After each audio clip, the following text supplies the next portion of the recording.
the typical use failure rate of the pill is 9%. So 9% of women that use the pill fall pregnant, whereas the typical use failure rate of the fertility awareness method is only 1.8%.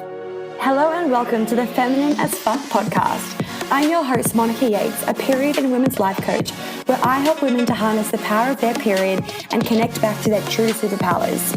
In these episodes, we'll be talking about all things periods, vaginas, hormones, women's health, sex, confidence, food, femininity, and all the stuff that goes through our heads. You will walk away from each episode with new nuggets and truth bombs, as I don't seem to have a filter and I love talking about all the shit that people are too afraid to say, but everyone is thinking. Hello, friends. We are back with another episode. I was thinking about this the other day. You know how people do like, I don't know, like Freestyle Fridays or like Tuesdays with Tilly or like something, like they use their name. I was like, we should do like Mondays with Monica. But then I was like, actually, that could be a really good idea. I was going to talk myself out of it, but actually now I'm thinking that could be a good idea. Like I could then do a GIF on like just a random nugget for that week on Mondays. Oh my God, would you guys be keen for that? That's just an idea. In case you don't already know me quite well, I tend to get an idea and then I just go with it and I go hard. I like for example, as soon as I decided I was doing a podcast, I like had it all ready to rock and roll within like 2 days. And then it was just a matter of waiting for iTunes to accept it. So I flip things around really quickly. I like put my head down, bum up, and get shit done. Anyway, today what I want to talk to you guys about is a really important thing. I mean, everything that I talk about is important, but it was actually sparked by a girl that had sent me an Instagram message, and I can pull it up. But basically, she was just saying to me, like, what are my thoughts on the pill, blah, blah, blah. She's been getting really, really bad migraines, so she went off it. And then the doctor, and she was still getting migraines, so the doctor said, let's put you on the mini pill. And she was like, what are your thoughts on the mini pill? And I was like, I'm going to do a podcast on this. I said to her, why do you need to go on the pill? And she was like, well, for birth control, like I don't want to get pregnant. And I was like, bow. Okay.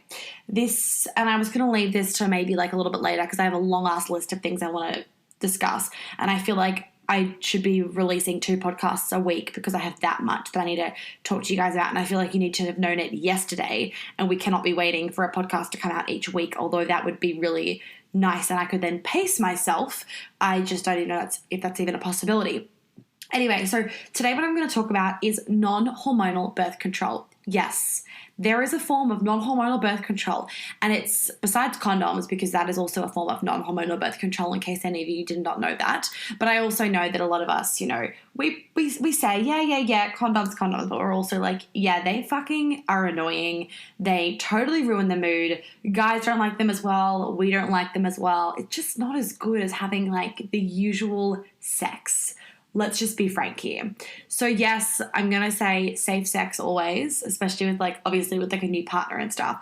But once you've been with somebody for a while and you both know that you are as clean as a cucumber, then you don't really want to be having sex with condoms because for most of us, they are unenjoyable, especially like the vegan ones and stuff. They tend to be, if you've got a really great vegan brand that don't make you feel like you've had sandpaper shoved up your vagina, then please let me know because I would love to share it with everybody. But for the ones that I've tried, I am waddling like a fucking duck the next day because it feels like somebody has literally shoved sandpaper up my vagina and then rubbed it up my vagina, and it's just not that pleasant.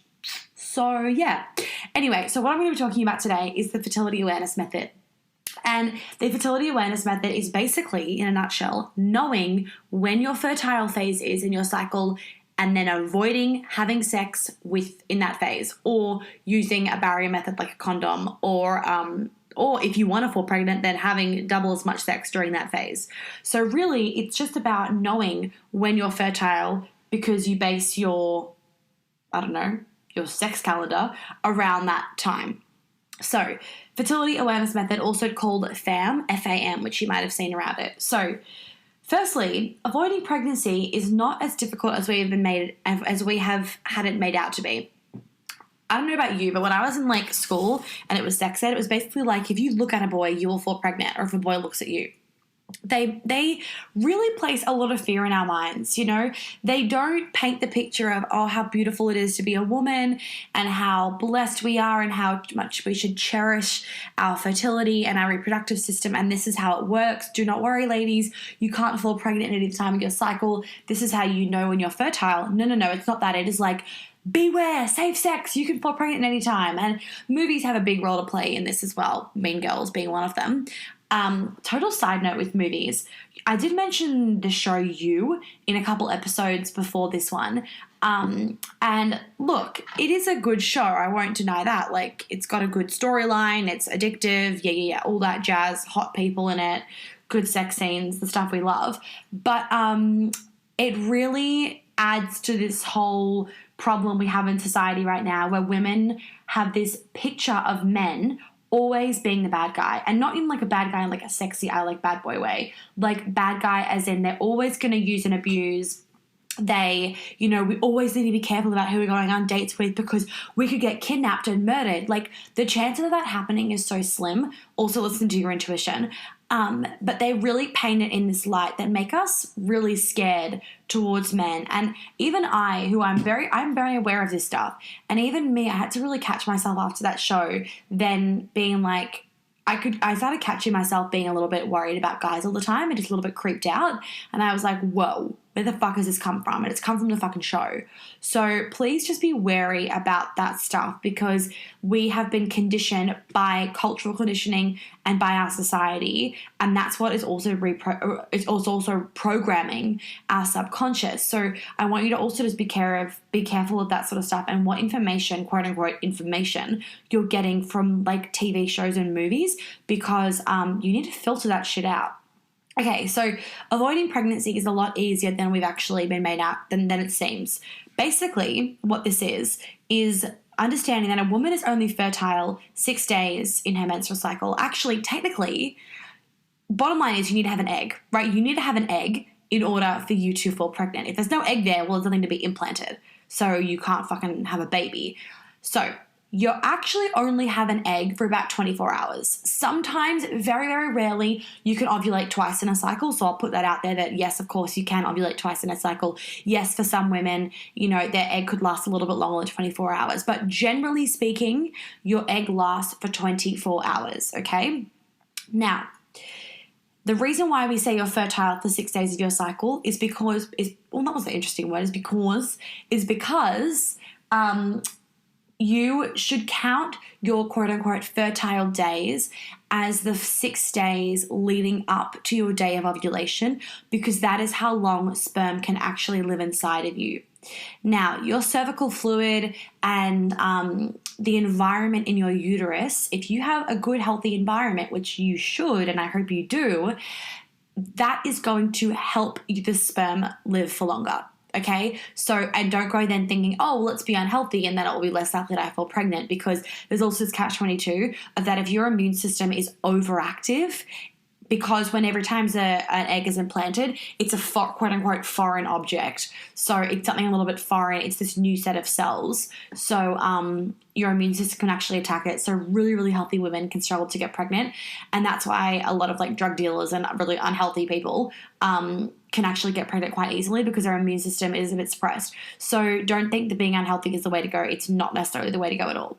Okay, so you are quote-unquote fertile the 6 days leading up to ovulation, because that is how long the sperm can live inside you. Now, 6 days is maximum. It's normally around 3 days, all right? And also, it depends how healthy his little suckers are. So that's also another thing to factor in. So 6 days is when you're fertile, all right? So the important thing is to know the day of ovulation. Now, key thing here, the day of ovulation is not necessarily day 14. For the majority of women, it's actually not day 14. It's either before or after day 14. And side note, your day of ovulation can change from cycle to cycle depending on the stress and lifestyle factors that have maybe been added or changed in your life, okay? Because things like chemical exposure, things like major stress, things like, emotional problems, all of those things can also affect whether you ovulated that cycle, whether ovulation was delayed, whether it was brought forward. All of those things can affect it. So do not think that you have the same ovulation day every single cycle, because you don't necessarily. And this is something where apps can get a little bit wrong, and I will talk about it in a second, or maybe another episode depending how long this one goes on for, about why you should not be relying solely on apps. Even apps where they measure your temperature and stick it in, it's still an algorithm, and an app still does not know what has been happening in your life and therefore what could have affected your ovulation day. All right, so firstly, the fertility awareness method is not the same as the rhythm method. The rhythm method that your doctors normally think you're talking about is based on a 28-day cycle where you ovulate on day 14. And spoiler alert, most women do not have that cycle, okay? So do not rely on that, because if you rely on the fact that you ovulate on day 14, but in fact you're ovulating on day, 18, then you have a likely chance that you could actually fall pregnant because you don't know when your ovulation day is. And of course, then if you were trying to avoid pregnancy, then that is not exactly the outcome you wanted. And that's why doctors can often place fear in our minds about this. But the fertility awareness method and rhythm method are not the same by any means. The fertility awareness method is scientific because it uses observations of 3 signs of fertility, and that is your waking body temperature, your cervical fluid, and your cervix changes.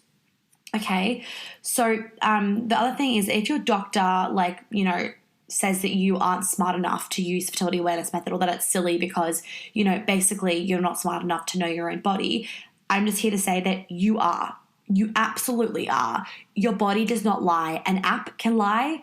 A million other things can lie. The rhythm method can fucking lie.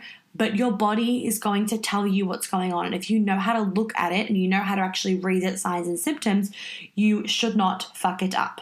So, as I was saying before, your fertile days are the 5 days before the day of ovulation, and then your 1 day after. And if you want to get super safe, you can obviously add an extra day either side of that to just be as double as safe, okay? So after ovulation, you have a short 24-hour period where you can ovulate once more, like I was saying before, and then you get twins. If you were to then fall fertile, if you were then, to have the egg implanted, you could then have twins. But after that, you cannot ovulate, okay? You cannot ovulate for the rest of your cycle, and you cannot become pregnant. You need an egg there to fall pregnant, okay?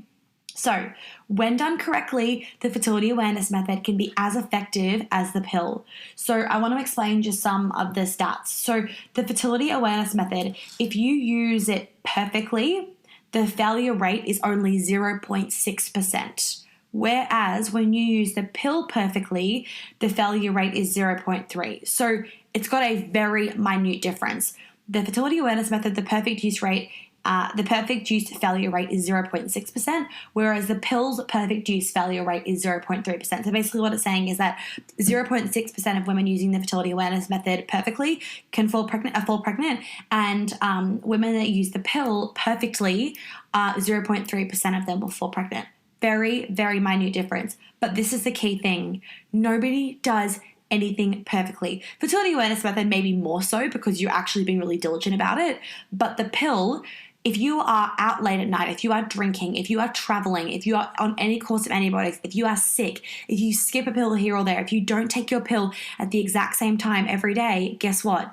You haven't done it perfectly. You've done a typical job of taking the pill. And get this, the typical use failure rate of the pill is 9%. So 9% of women that use the pill fall pregnant, whereas the typical use failure rate of the fertility awareness method is only 1.8%. Only 1.8% of women that are using the fertility awareness method fall pregnant when they are using the fertility awareness method in a typical way as opposed to a perfect way. That is a huge difference. 1.8% of women using the fertility awareness method fall pregnant, whereas 9% of women using the pill fall pregnant. That is absolutely crazy and mind-boggling. And there are millions of women every single year all over the world that fall pregnant whilst on the pill. Not only is it scary because they rely on this pill, but also because your nutrient stores are so depleted, and so many studies have been done to show the detrimental effect of having a baby too soon after being on the pill or whilst falling pregnant on the pill. So it is something that you really want to be avoiding, not to mention it's stressful on the mum and the father because they weren't expecting it. Sorry, I was having a sip of my tea. All right, so let's talk about the fertility awareness method and knowing the signs so you can actually use it properly. So the main sign is just understanding. The main thing is you need to understand when ovulation is, all right? So there's 3 different things to know when you're ovulating. And like I said before, it's your waking body temperature, your cervical fluid, and your cervix changes. So your waking temperature, let me explain this. Progesterone, and as I've been talking about, hopefully you guys are familiar with, if you haven't gone and listened to my other podcast in the beginning, I really recommend you do so because I've sort of outlined a lot of information about how your cycle works so that I don't have to keep explaining it every single podcast. So make sure you go back and listen to those podcast episodes because they're really useful in understanding your cycle. So your progesterone, like I've been saying, it rises the most in the second half of your cycle as your estrogen tapers off. So progesterone is the ovarian hormone you make after you ovulate, okay? Progesterone raises your body temperature. That's why your metabolism increases in the second half of your cycle, and that's why you'll tend to get much hungrier in the second half of your cycle. Note, cravings and hunger are not the same thing. Cravings is where your brain is like, I want chocolate because you're bored or whatever, or you're sad or that sort of stuff, and you're craving it, but you're not hungry. Whereas actually being hungry in your luteal phase is when you've like eaten and then an hour later you're starving again and you're like, what the fuck? I don't want food. I don't need food, but you are dying of starvation. And if you don't eat, you'll kill someone. That's hunger. And that's because of the progesterone. So just a side note on that. Okay, so before ovulation, your temperature should be between 36.1 and 36.5 degrees Celsius. Fahrenheit, that is, I'm going to say 96, and let me quickly Google that. Let me pause this recording and Google. Okay, so according to Google, 36.1 degrees Celsius is 96.98 degrees Fahrenheit, and 36.5 degrees Celsius is 97.7 degrees Fahrenheit. So your temperatures need to be between those 2 temperatures before ovulation. Okay, and then after ovulation, your temperature increases by 0.3 degrees Celsius and it will stay high until you get your period, and then it will drop off, or if you fall pregnant, it will stay high because your progesterone needs to stay high when you fall pregnant. Okay, so the thing I want to note though quickly is a few consecutive days of a small but significant increase in temperature shows that you ovulate. So you just need a few days, but consecutively, to show that you are ovulating. But it needs to be a significant increase in temperature. It can't be like 0.05 degrees. It needs to be that 0.3 degrees Celsius increase. So as your temperature goes up after ovulation, it makes it easier to identify your safe days. But what you might have already picked up on is that this is after you've ovulated, not before. So you cannot know when you are about to ovulate from the temperature method until afterwards. And this is why the temperature method, I guess, is great because, for one, it actually shows whether you've ovulated that cycle, which is really important to know for your overall health and for estrogen dominance and for PCOS and for amenorrhea and all that sort of stuff, and to make sure they're not having anovulatory cycles. And it's great to then also be able to know your approximate ovulation date, but don't rely on this every cycle, because if you've had a major stress or a major emotional burden or stuff, like I've said before, it can obviously change the day of your cycle. Okay, so the thing with apps and why apps work is that with this computer algorithm, like, Natural Cycles, for example, it does the rest of the sort of maths. So you know your safe days before you ovulate. If you ovulate on the same day every single cycle, disclaimer there. Okay, so once you get a regular cycle, you'll know then your approximate days of ovulation, and you can then count by approximately 5 days. But this is where the cervical fluid aspect is really important to also monitor, because it does preempt when you're about to ovulate, and it does give you a little bit of warning signs. So cervical fluid is the next thing you want to be looking at for your fertility awareness method. Oh, by the way, with your waking body temperature, so what you need to do is make sure that you have a really good quality thermometer that measures your basal metabolic rate. So it's your waking body temperature, and you have to test it before you get out of bed in the morning. As soon as you wake up, you do not want to roll over and kiss your husband or your boyfriend. You do not want to have sex. That'll raise your temperature. You do not want to have a glass of water. You do not want to go pee. You don't want to move your body at all. You open your eyes, you turn your alarm off, and you put your thermometer in your mouth. And that's really important, because it needs to be your temperature as soon as you wake up in the morning, because as soon as you start moving, your temperature is going to change. And somebody asked me, oh, bloody hell, I forgot about the questions on my Instagram that I asked you guys about. So in case you haven't gotten the memo, before I do a podcast each week, I'm going to put it on my Instagram about any questions that you have on the topic. So somebody asked me how important, it was Kim. Kim asked me how important is recording at the same time each morning and broken sleep. So it's not necessarily important to be recording at the exact same time every morning, although that's beneficial. If you change times every now and again, don't have a massive hissy fit. The thing is though, if you've gone to bed really, really late and that's why you've woken up later than usual, don't record your temperature, because your temperature can be affected by the fact that you've had, maybe not as long sleep, maybe you were out that night. You cannot do it if you've been drinking the night before, because that will also affect your temperature. If you have been really sick, that will affect your temperature as well. So you can't measure it, you can't count it when you're really sick. You need to have had 4 hours of sleep to measure it. So for example, if you wake up at 4 a.m.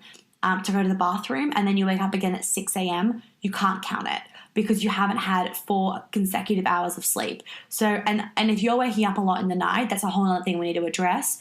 And that's something specific to you that we would work in my client sessions and my programs.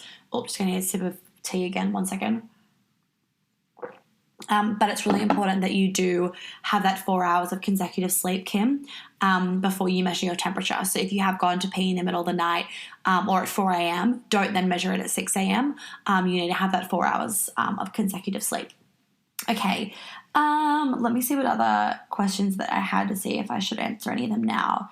Emily said, thoughts on FAM. It doesn't work if you use it accurately, or exclude if you have sex after your period. I think she meant exclude.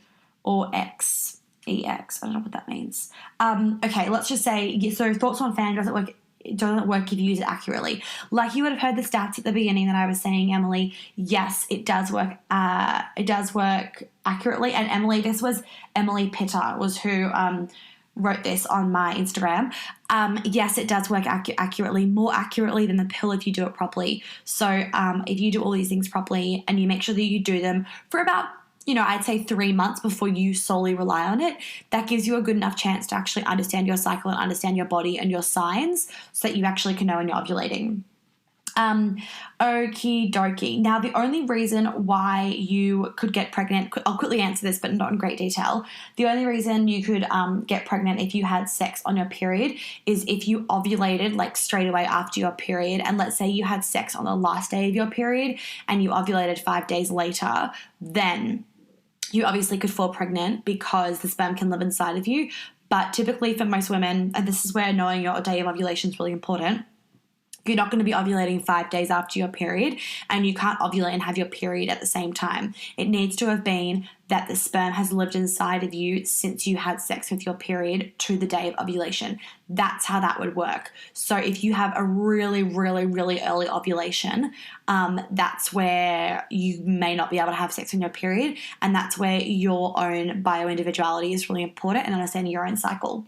Okay, let's talk about cervical fluid. So cervical fluid is a sign of ovulation that can occur before ovulation. It feels and looks just like raw egg whites. So I want to quickly just make a disclaimer that everybody's cervical fluid is different. There is no one size fits all, and that's why it's really important to get to know your cycle before you rely on this stuff, because some women come to me saying, well, I don't have the cervical fluid they talk about, blah, blah, blah. Just monitor how your cervical fluid changes throughout your cycle, because those changes will give you an indication of when you're coming up to ovulation. And this is actually why I created my FemFlow period journal, which is going to be, I haven't fully organized it whilst I'm at the point of this recording, but I'm going to be putting it on my website as a PDF that you can download and print for yourself. That'll be a cheaper option. And then I'm also going to get it professionally bound and looking all beautiful if you'd like to get the proper thing. So I'll put the info in my description. But in my FemFlow journal, I actually have listed a whole pile of different symptoms that will give you an indication as to whether you're ovulating or not, whether you're coming up to ovulation. And what it allows you to do is really just track your cycle, so you can look back, you can easily basically flick back month to month and notice your own changes in cervical fluid, which is going to give you a really key idea of where you are in your cycle and what day of ovulation. What day is ovulation for you and your particular body. So leading up to ovulation, so what happens is you get your period, that's obviously blood, which is beautiful. And I was reading a great book, Womb Wisdom, I think that's called.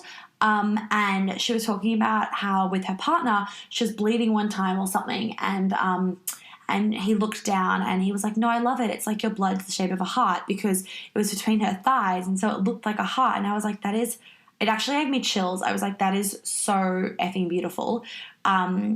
If you can really start looking at your period blood as complete love. I mean, it is. It's a sign of fertility. It's reproduction. We'll get into that in another episode about more of the, beauty behind having a period, and we'll talk about the more spiritual stuff and whatever in another episode. But I really want to crack down on this important shit, because I feel like you guys just absolutely need it, and I can't wait any longer because I need you guys to know the information. Okay, so what happens is that when you go to the bathroom, when you wipe, you will see the cervical fluid when you wipe. You've probably picked it out before. So many women say to me that they go to the doctors complaining of vaginal discharge, and the doctor says they have thrush. You probably do not have fucking thrush. For majority of women, it's not actually thrush. It's actually the discharge is literally you ovulating. So please do not think that if you have any sort of cervical fluid that you have thrush or a yeast infection, because chances are you don't. And if you do, there is an amazing product that I'm going to give a shout out to right now. Lindsay makes these incredible products. Her brand is called Love Momotaro. I'll link them in the show notes as well. But they are amazing. They are basically all natural products, and they help balance your pH levels. Oh my God. Idea. I am literally going to message her after this and say, let's get you on the podcast. She knows a ton about bacterial vaginitis, UTIs, all of that stuff, an absolute ton. And maybe to a partner, or no, I think a business partner also who's a chemist knows a ton as well. I might see if they can come onto the podcast and share with you guys about that, because they know so much about it, more than me. I know quite a decent amount about BV and UTIs and that sort of stuff, but they know a shit ton. So I will try and get them on the podcast. Basically, their products, they balance your pH levels in your vagina to help reduce thrush, reduce yeast infections, all bacterial vaginitis, all that sort of stuff, and they work like a fucking charm. I don't get bad thrush. I don't get UTIs often. I've had one in my life when I was skiing, and it was literally probably from a combo of sex and also wearing jeans and way too many clothes around my vag all the time because I was skiing. And I've experienced BV once, and it made it go away. So I could not recommend this product enough. It's incredible. So I'll link them in the show notes. But what I was going to say was, I don't know what I was going to say. That was my side note. Okay, back to cervical fluid. So the reason that we actually have cervical fluid is the function of it is the fluid basically carries the sperm to your eggs. And it provides I'm sorry, I'm talking a lot. It provides to us a red flag that we are fertile and that ovulation is coming up. So when you notice this change in ovulation, where you start to get more, egg white, more creamy cervical fluid, that is your warning sign of we are about to ovulate. We are getting to that fertile stage. Either use a barrier method or don't have sex. So going through your phases, you have your period. That's what I was talking about. Okay, you have your period, so you're bleeding. Then it'll dry up, and you'll typically have about a week. Everyone's different though. Let's remember that everybody's different. Know your own cycle. You'll have about a week or so where you've got no cervical fluid. It's pretty just nothing really is happening down there. Then leading up to ovulation, you'll start to get the creamy cervical fluid, the sort of slippery, watery cervical fluid, and then you'll get the raw egg whites. They are your signs of we are leading up to ovulation. Okay, then after ovulation, your cervical fluid will dry up. For some women, they also, and this changes from cycle to cycle sometimes, they might also get more of quite a creamy, almost a bit clumpy cervical fluid. And that is after ovulation, your cervical fluid start to dry up, and sperm it's much harder for it to get through into your cervix and into your uterus, through your cervix, and into your uterus. and then it will dry right up during your luteal phase, hence why women find that libido is a bit lower during this phase because estrogen started to drop off, and then look at their period. So basically monitoring your cervical fluid from cycle to cycle, you'll get your own idea of what is the normal for you, because our normals are all different for each of us. So just monitoring that.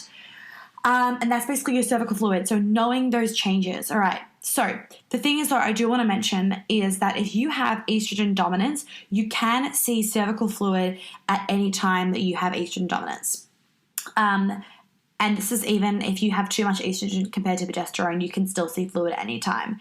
For example, you can see it really early in your cycle if you have too much estrogen, and you can also see it after ovulation if you're not making enough progesterone. Okay, so seeing cervical fluid more than once doesn't mean you've ovulated more than once. It just means that you may have too much estrogen to your ratio of progesterone. So again, using my FemFlow period journal, tracking your symptoms, making sure you're checking out when I have online workshops and stuff is really key, because then you can ask me all your questions and everything for your particular cycle. But monitoring your symptoms will give you a really good indication of where your hormones are at, and that can also explain changes in cervical fluid and that sort of stuff. Okay, the last part of the fertility awareness method is your cervix position. Hold on, I need another drink of water. I'm talking so much. My mouth is like... You can tell when I talk a lot because I start to mumble over my words and I can't say things correctly. By the end of the day, if I've talked all day, I'm like, oh my God, I'm so exhausted. Okay, so the last thing is your cervix position. So your cervix position is a great thing to also measure because, again, it's not going to lie.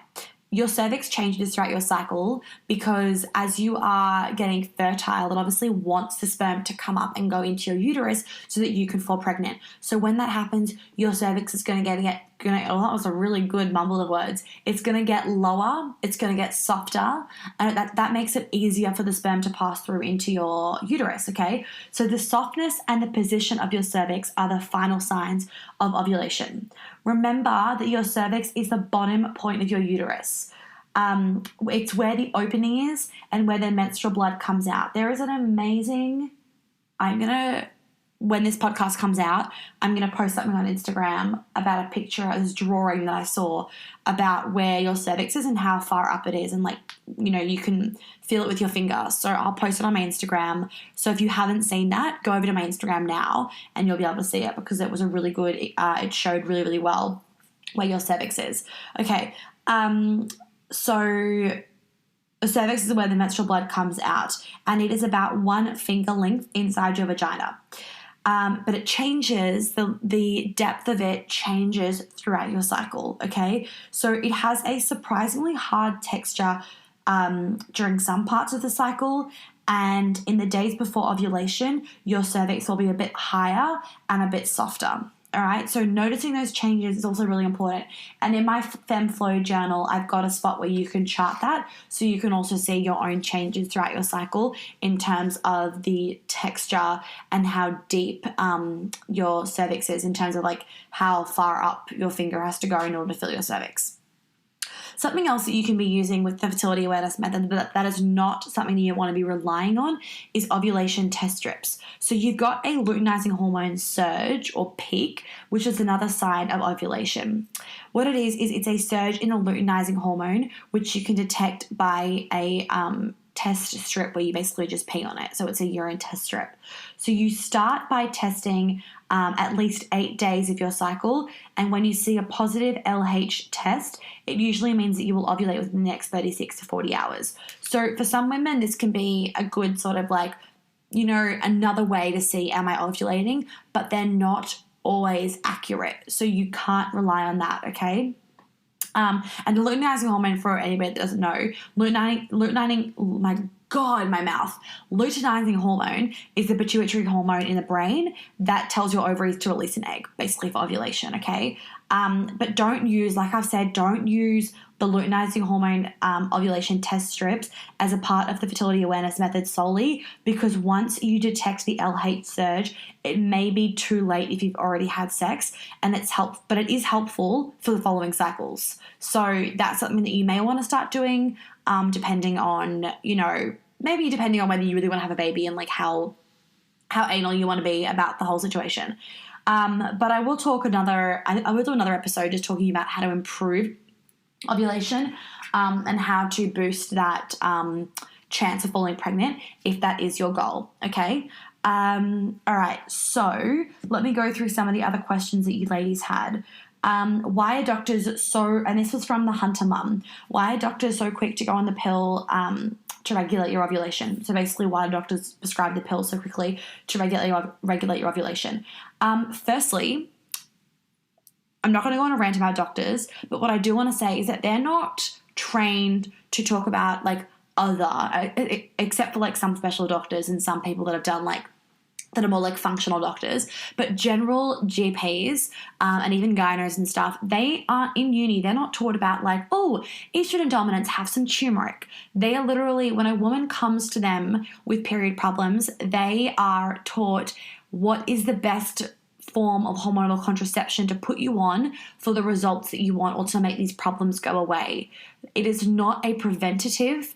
It is not going to fix an issue. Now, the reasons why doctors are so quick to go on the pill to regulate ovulation is either because they don't know that it stops ovulation, or it depends between which doctors, right? Some doctors, they are unaware, and generally speaking, I know this for a fact, in most universities, they aren't taught a lot about the cycle and how it all works and how the pill works and that sort of stuff. So unless they've done their own reading, they don't really know about this topic in this area, and they're generally going off the information, the outdated information that they are given at university. This is a generalization, but this is I'm speaking to the doctors that are doing this, that are prescribing the pill when it is absolutely not needed. Bottom line is the pill does not regulate ovulation.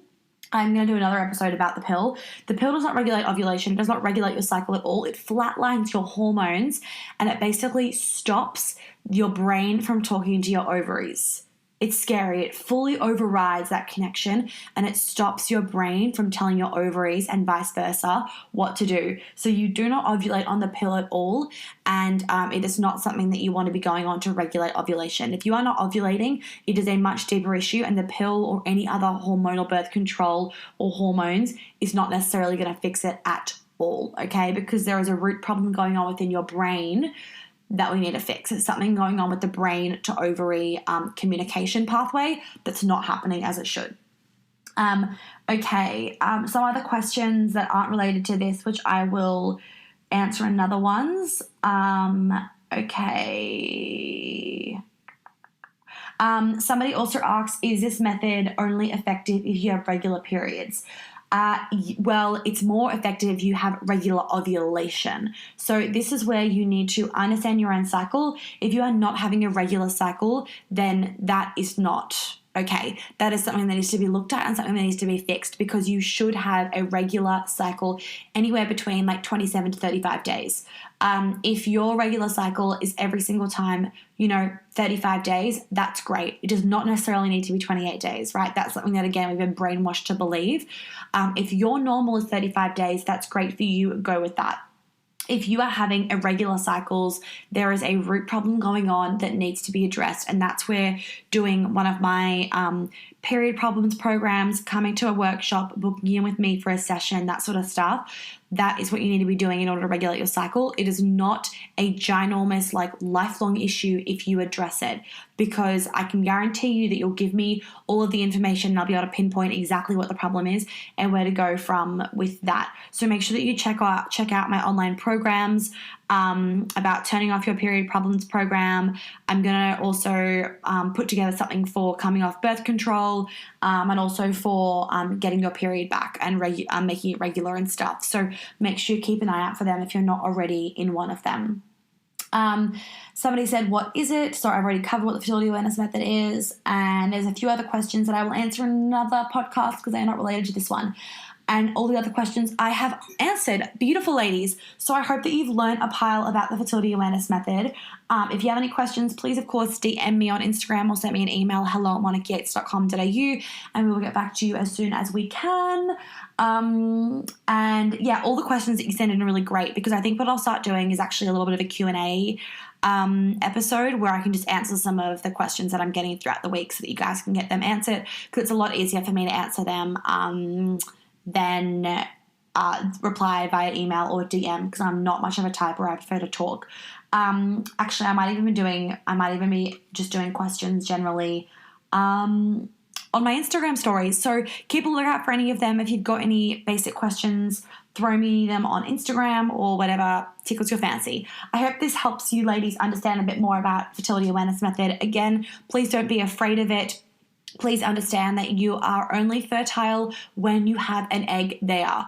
And you need an egg to be ready to rock and roll in order for it to be implanted, which kind of sounds obvious now that, we say it out loud, but I remember before I knew this, it was not obvious to me at all. I thought I could get pregnant at any time in the month. So just to recap, ladies, the fertility awareness method, the perfect use failure rate is 0.6%, whereas the pill's perfect use failure rate is 0.3%. But the typical use failure rate, which is the one that we actually want to be looking at because we are a typical person, we are not a perfect person, the fertility awareness typical use failure rate is only 1.8%, whereas the pill's typical use failure rate is 9%. So much higher failure rate on the pill than the fertility awareness method when used properly. The main things you want to be looking out for is your waking body temperature, your cervical fluid changes, and your cervix changes. And getting my FemFlow journal is really, really helpful because it allows you to chart it. Now, obviously, there are apps on the market that are also great to use, and I think they're fantastic if that suits your lifestyle and your needs. For me personally, I actually found that having to go through the process of getting my phone, remembering my phone, getting my phone, opening it, typing in my password, finding the app, and getting the app was enough of a deterrent for me to not start charting my symptoms and my cycle. Another point is that for a lot of apps, I think pretty much all of them, they own all your data and they sell it to massive companies for a lot of money to get your data about what your cycle is doing. And to me, I'm just like, whoa, I get where that can be kind of helpful, but I'm also like, a lot of these companies are profiting off women having horrendous periods. Think about it. People are profiting off people having bad periods. So I want you guys to understand that that's not the goal for me. I want everybody to just understand their period, because at the end of the day, you can heal yourself and you don't need drugs or anything massive to heal yourself. So the fertility, my FemFlow journal is really helpful for tracking your cycle, so you can understand your own cycle, understand your day of ovulation, and then be able to use the fertility awareness method. So that is it for me today. Just make sure, ladies, with the fertility awareness method that you start doing it for a good 3 months until you really understand your cycle. And once you feel really confident with understanding your cycle, then you can use it predominantly as your birth control method. But otherwise, in the beginning, I would recommend still using condoms or the pull-out method. The pull-out method is actually really effective, or using a diaphragm or a cervical cap. But with the withdrawal method, when it's used properly, it has a perfect use failure rate of 4%. So as in 4% of women using it perfectly will get pregnant. So it's still pretty low. So,